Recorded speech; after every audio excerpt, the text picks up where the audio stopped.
Hey guys, welcome. My name is Sabrina, and in this video I'm going to be going over my favorite art supplies.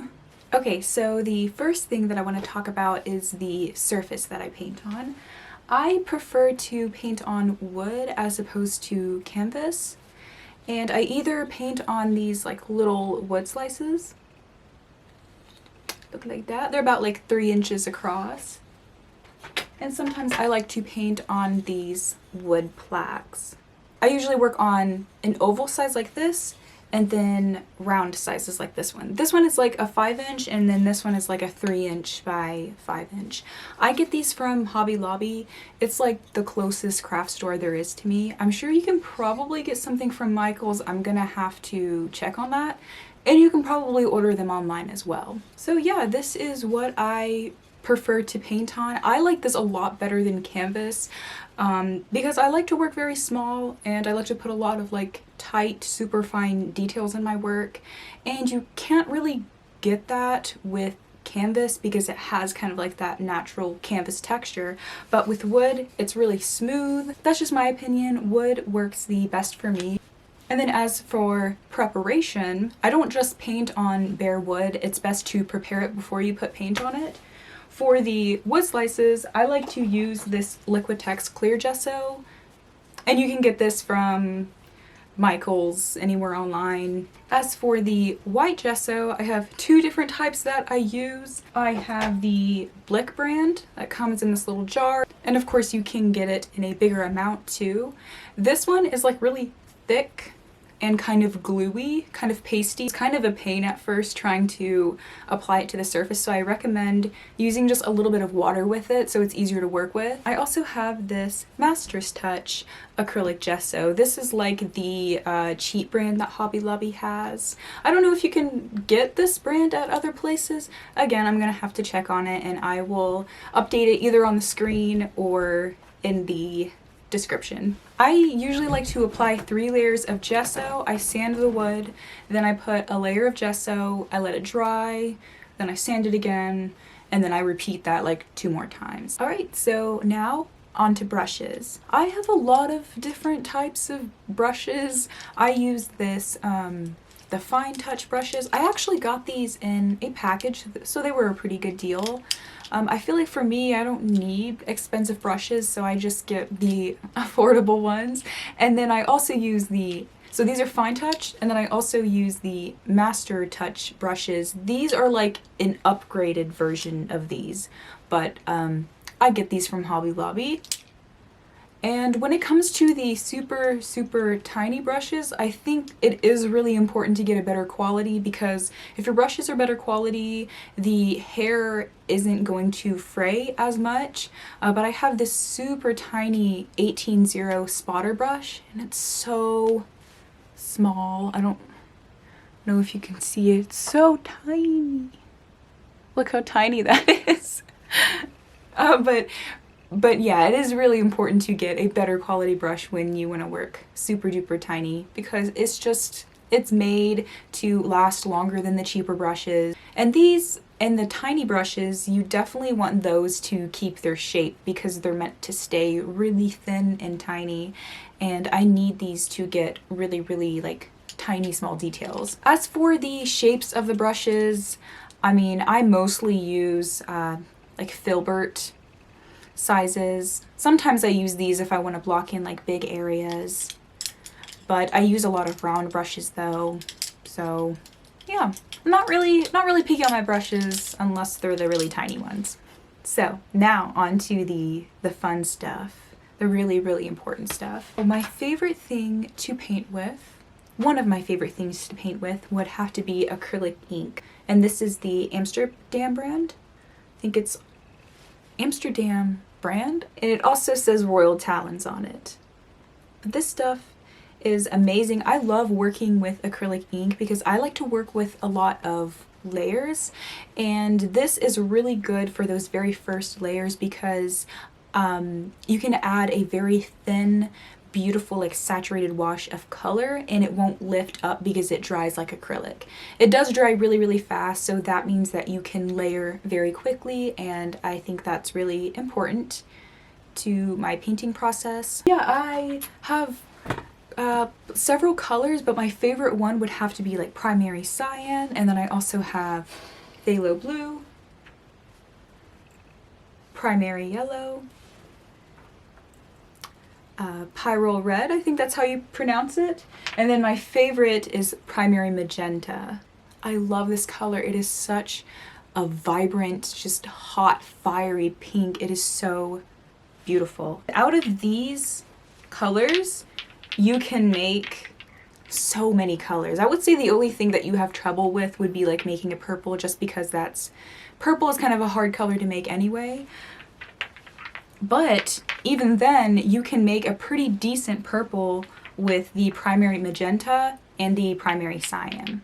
Makes a very beautiful purple, I think. Now, of course, with paints, having a surface is very important. So I just have this palette. It's really dirty, but this is all I use for a palette, is just this big plastic palette. And it's really easy to peel the acrylic paint off of or scrape it off of. I use this ceramic tool to scrape off the paint, and yeah, it's really easy. It's much easier than using your fingernails, which I used to do. It's a really huge surface, so it gives me plenty of room to mix a lot of colors on. Another important thing,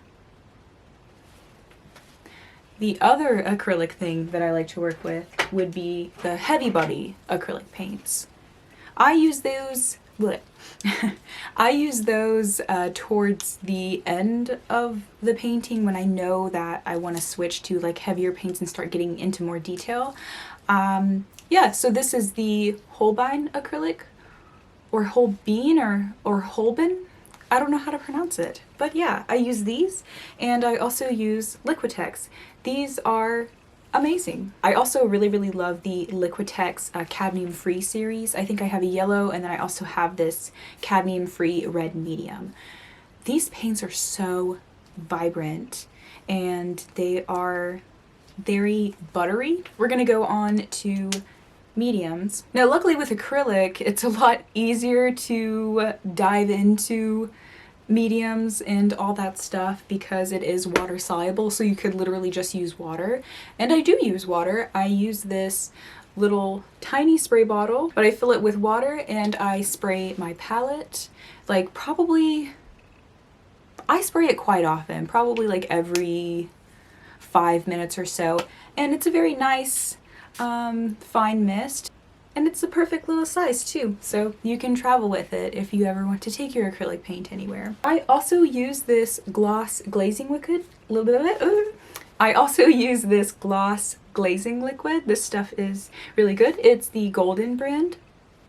And this is really good for glazing, and it also keeps the acrylic paints from drying out super fast, because if you've ever worked with acrylic, you know that it is very irritating because it dries super fast. I think on here it says that you can use it in any ratio with your acrylic paints and it won't affect the integrity of the paint. Now, another thing is this Liquitex Slow-dri fluid retarder.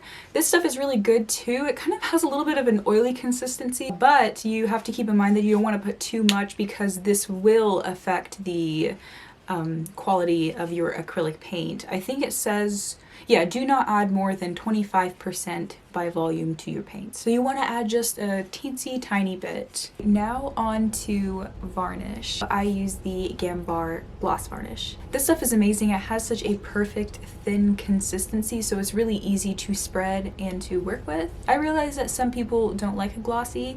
I believe this varnish does have a matte version and maybe like a satin or semi-gloss. Not only does it make it glossy, but it also, of course, protects the surface, and it really brings out the vibrancy and the contrast of the paints, because sometimes, you know, after your paints dry, they might get a little bit dull. Just make sure to read the danger warning label on it, because, you know, some art supplies you really want to be careful with. So just a little disclaimer. I feel like I'm missing something. I also have this rag, if that's important at all.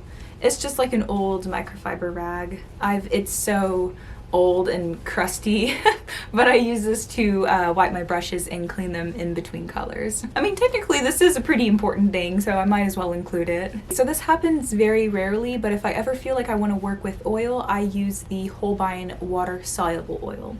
This stuff's really cool because you don't have to worry about finding a solvent. I used to paint with turpentine or like odorless mineral spirits. Sorry, there's a fly.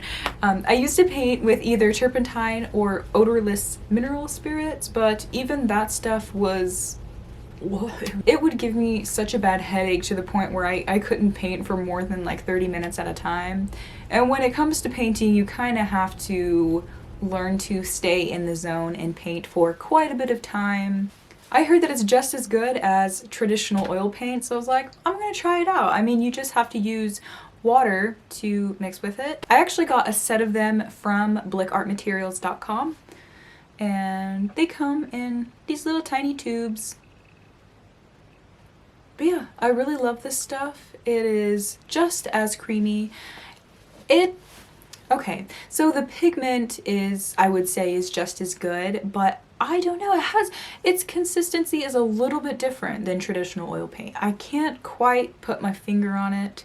It's probably not as buttery, and I guess it's not as melty, but that might be because you're using water to thin it down as opposed to using a solvent with regular oil paint, because a solvent really melts that paint down. And of course it's going to work a little bit different because it's a different product. They also have specific water soluble thinners that you can use with paints that supposedly work better than water, because using water to thin them down does dull it a little bit. That's something to keep in mind. If you're gonna work with these paints, I would recommend probably using water for the very early stages of your painting. As you get more towards the top layers, you can use another water-soluble thinner that might work better. And then I also have the Holbein Duo Aqua Oil Linseed Oil. For those of you who don't directly draw on the surface, this will be very helpful for you. I use graphite paper to transfer my drawings onto my canvas. It has a kind of like a speckled side, and then it has like a matte side that's a little bit darker. This is the side that has the graphite on it. Just put it on the canvas and put your drawing on top, and then whatever you draw onto the paper, it will push through that graphite paper and then it'll transfer onto your surface. Now, after I have that outline of the graphite onto my surface, recently I've just been using the golden gloss glazing liquid. That is a mouthful. I can't believe I just said that. I usually trip over my words all the time. I usually put a layer of this on top of the graphite to keep it sealed before I start painting, so it doesn't smear and stuff like that. Now keep in mind that this stuff is really glossy, so that might be annoying to some people. For me, I don't really mind glossy things. That's just something. But I know that there are people out there who prefer a matte finish, so keep that in mind. But I think they actually have something like this in a matte surface anyway. But yeah, I mean, I think that's it. This is the stuff that I use all the time because it's my favorite. Some of these products might be absolute shit to you. You might find something that works a lot better because we all paint differently. The best way to find the best product for you is just by painting and by experimenting. But yeah, I hope you guys enjoyed this video. If you have any questions, you can leave them down below. If you guys have any If you guys have any suggestions on future videos that I can make, you can also leave that down below. I hope you guys have a great day, and I'll see you in my next video. Bye guys!